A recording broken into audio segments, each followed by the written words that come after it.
నమస్కారం ఘంటారావానికి స్వాగతం. ముందుగా ప్రధానాంశాలు. పోటీ పరీక్షల ఫలితాలు రిజర్వేషన్లకు సంబంధం ఉండదన్న సీఎం. గతంలో ఇచ్చిన నోటిఫికేషన్లకు ఎస్సీ వర్గీకరణ వర్తించదని స్పష్టీకరణ. గ్రూప్ 1 మెయిన్స్ పరీక్ష ఫలితాలు విడుదల. వెబ్సైట్లో అభ్యర్థి లాగిన్లో మార్కులు చూసుకునే అవకాశం.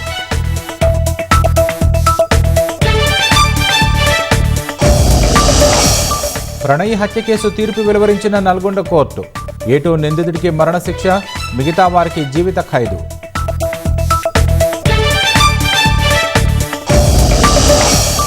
ఓటర్ల జాబితాలో అవకతవకలపై పార్లమెంటులో సమగ్ర చర్చ జరగాలి. ఈసీ పారదర్శకతపై తమ ప్రశ్నలకు సమాధానం రాలేదన్న రాహుల్ ఖర్గే. ఇద్దరు బ్రిటన్ దౌత్యవేత్తలను బహిష్కరిస్తున్నట్లు రష్యా ప్రకటన. 2 వారాల్లోగా తమ దేశం వదిలి వెళ్లిపోవాలని ఆదేశం.